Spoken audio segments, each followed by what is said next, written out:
All right, our next speaker this morning is Tonya Peshel, who's joined us this summer from San Francisco State University. Tonya's been working this summer with Maren, and she'll tell us today about their project together, investigating the ADC precision for MIRMOS. Thanks, Gwen. Hello, everybody. Thanks for being here. I'm really excited to talk with you about what I worked on this summer, which involved a component of a spectrograph that will be installed at the Las Campanas Observatory on one of the Magellan telescopes shown here in Chile. So the Magellan Infrared Multi-Object Spectrograph, also known as MIRMOS, is currently in the design phase. You can see here we have a model, but the internal optics are still being worked out. MIRMOS is a second-generation multi-object spectrograph, and it builds off of a previous instrument called Keck's MOSFIRE. Many of the scientists on the instrument team for MIRMOS worked on MOSFIRE and have also used it heavily for their science cases. And so that has informed the design of MIRMOS. So MIRMOS will have a larger field of view, more slits, and a broader wavelength range, which encompasses most of the near-infrared spectrum and some of the optical bands. So MIRMOS will cover many science cases, but the one that's most relevant to my project is studying the light from distant galaxies and the diffuse emissions that surround them. MIRMOS can take simultaneous spectra in 4 bands, which is rare for a multi-object spectrograph. And that feature, combined with the large field of view, which you can see here compared to the size of the moon, allows MIRMOS to be 5 times faster than any existing comparable instruments. And you can see here, this is a comparison to the field of view of MOSFIRE. And one thing to note is that MOSFIRE can only take spectra in 1 band at a time. And so you might imagine that the ability to take simultaneous spectra allows for more efficient observations and better calibration between the bands. And so essentially, the science cases that this will be used for will be we'll be able to look at up to 90 or 92 targets, and we'll be able to look at galaxies at different redshifts because we have this broad wavelength range. But when you have a broad wavelength range and you want to collect light from as much light as possible from these faint targets, you run into the problem of differential atmospheric refraction. So light from our sources needs to travel through the atmosphere to get to our telescopes. And as it does so, the atmosphere acts like a prism, and it bends the light according to wavelength. And so if it's not accounted for, your observations could end up looking like this image on the left of Sirius. One other thing to note is that the effect is worse if you travel through greater air mass. So for example, like at zenith angle of 0 degrees or 1 air mass, the dispersion isn't nearly as bad as at 2 air masses with a zenith angle of 60 degrees. And so to give you an idea of how this looks at the slit of a spectrograph, this is an exaggeration, but essentially we have wavelengths of light that are slightly dispersed at a higher elevation. And the ultimate goal is to get each of the centroids of this light into the slit. And so at a higher elevation, most of the light will make it into the slit. But at a lower elevation, the light is more dispersed, and not all of it makes it into the slit. And this is known as slit losses. And so to prevent slit losses, we need an atmospheric dispersion corrector, or an ADC. And this is the focus of my project. This is just a schematic to just give you an idea of how the linear design of an ADC works. There are other designs, but ours is a linear ADC. So the dispersed light has already traveled through the atmosphere, and it's coming in from the left side. And these 2 prisms, essentially ideally perfectly correct for the atmospheric dispersion. And the light will go on to reach the slit of the spectrograph. This separation between the prisms is adjustable depending on the amount of air mass that the light is traveling through. Okay, so this is some of the optical design of MIRMOS as it currently stands. And this is maybe a little bit overwhelming, but you don't need to understand all of the things shown here. I'll walk you through just some of the basics. As you can see, it's a very complex optical system, but the light is entering again from the left side. It's already passed through the telescope, and the first thing that it meets is the ADC. The first surface after the ADC is the start of the cryostat. So the ADC is warm and everything to the right of it is cold.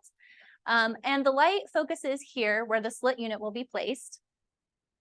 And it continues down the optical path and it ends up in these 4 spectral channels, which have nearly identical camera designs. And I want to point out that these cameras will be the optically fastest cryogenic cameras used in astronomy, which is very exciting. And there's also an optical band going into the page that will be used mostly for alignment for this science case that I'm talking about. But again, my focus is just here at the ADC. And I also want to point out that this was designed using a program called ZMAX. It's optical software, and essentially we use it to define surfaces, and we feed it some constraints, and it will optimize parameters such as like the curvature of the lenses or the separation between the components. And I'll be referring to ZMAX a few more times in this talk, so I just wanted to give you that background. Okay, so the other thing that ZMAX does is it performs the ray tracing, and it will tell us how the optics will perform. And so this is showing a spot diagram where the slit unit is located. So at that focal point I showed you on the last slide. The vertical axis here, oh, don't look at that yet. The vertical axis here is the slit width, and the horizontal axis is increasing zenith angle from air mass 1 to air mass 2. And the wavelengths of light here represent the center of the wavelength bands. So the bluest light is that optical channel, and the other 4 are the spectral channels. And this is just showing how atmospheric dispersion specifically affects MIRMOS at the slit. So you can see here that like at air mass 2, not all of the light is going to make it into the slit. So we'll have some slit losses. And then with the ADC design, you can see that the dispersion is improved, and the chances of slit loss is less. And then there's also another version of the ADC, basically a design that optimizes for blue wavelengths of light, which is useful for some science cases. And the difference between these two is just the difference in separation between the prisms. And observers will be able to select the observing mode depending on their goals. Okay, so now we're getting into what I specifically worked on. When I started on the project, we had already found, using ZMAX, some optimal separation values depending on zenith angle. And my job was to kind of fill in the gaps and find a best fit function. So I was able to find functions for both designs, as you can see here. And the uncertainties are in yellow, so you can see it's a pretty good fit. Oh, okay. And so the next thing that we need to look at is essentially, this is describing like an ideal best case scenario. It would be great if we could perfectly match the separation function at, no matter where the telescope is pointed, but reality is that we won't be able to match this. So the question is like, how far off can we be from this function and still meet the design requirements?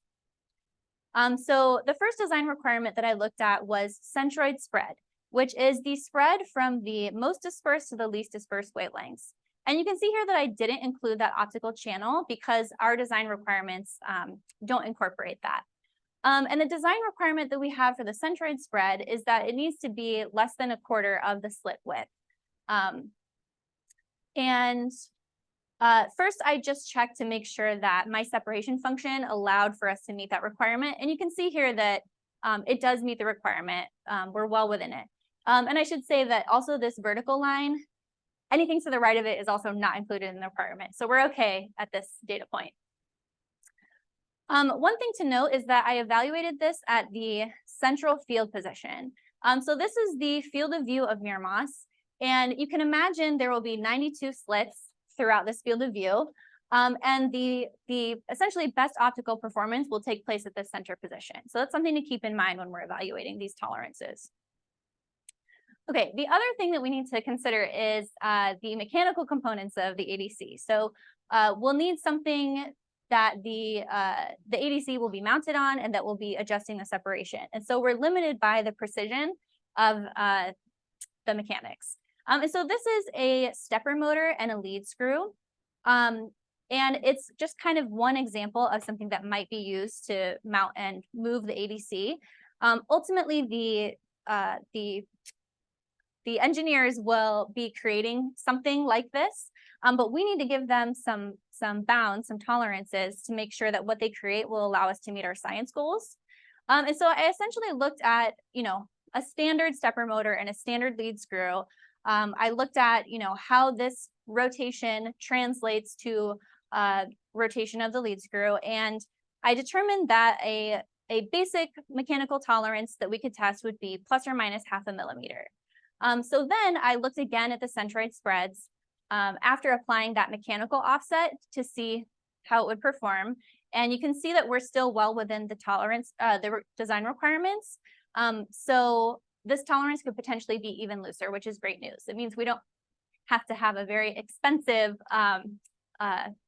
mechanical piece, at least at that part. Okay, so the next design requirement I looked at was spot size. Spot size is the root mean squared radius of all of the wavelengths of light combined, not including the optical channel. And I checked this with that mechanical offset and compared it to our design requirements. I haven't updated this, but I did get some information this morning that actually the design requirement is met. It actually is adjusted based on elevation. So this requirement here of 23.9 microns is for lower zenith angle. So that's great. It's really good news. It was exciting to get that news. And again, I evaluated this at the central field position, but I also evaluated it at the most extended field position because this is where essentially the optics will perform the worst. It's still pretty close. I don't have the exact numbers, but I think we're doing pretty well even in this region here. So very exciting. And again, this is just telling us what we can do with the mechanical tolerances. So in conclusion, the centroids and the spot sizes are within the requirements with the baseline mechanical tolerance that I determined. And this means that the ADC will be able to minimize slit loss, and that will allow more light to reach the detectors and allow us to get efficient observations in all bands simultaneously. And for future work, we'll be using a tolerancing tool in ZMAX to refine that mechanical separation offset and check that the requirements are still met. And then the next step will be checking additional tolerances like clocking of the prisms in relation to each other, as well as their tilt, because these will affect the spot size even more. Yes, thanks, and I'm happy to answer questions.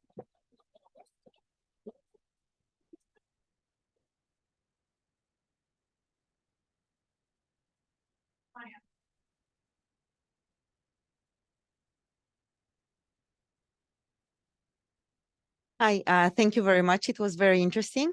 I was wondering whether one should take weather into account when calculating the tolerances and the separation of the ADC? That's a fantastic question. We did not discuss that very much in my project, so I will be asking that of my mentor, and I can get back to you. We have a question from Andy McWilliam online. He says, nice work. Will the instrument use an IR slit viewing camera or optical? An IR slit viewing camera or optical? I want to say IR slit, but I'm not positive. I'm not sure. Gwen is nodding yes. Okay, great. Oh, okay. Okay. Okay, thank you. Other questions? This is a very beginner's kind of level question. So I noticed some instruments have like a ADC kind of from the telescope, but kind of separate from the instrument. But then for MIRMOS, it seems like it is kind of part of the instrument design. Can you tell us why it is? Like, Ooh, okay, so your question was, you've seen ADC designs previously that were incorporated into the telescope? yeah, like kind of far from the. Yeah, Sorry. farther from the instrument. It seems like here, like your ADC is like very close to the rest of the optical elements in MIRMOS. So I was just wondering kind of if they're what kind of determines that, what are the trade-offs and. Yes, so I think that the diagram that I showed was a bit misleading about the ADC. The ADC will be mounted on the telescope structure, and that is why it's warm while the rest of the spectrograph is in the cryostat. Okay, so it is separate from that. Yeah. Okay, great, thanks. Great, we should move on, but thank you so much.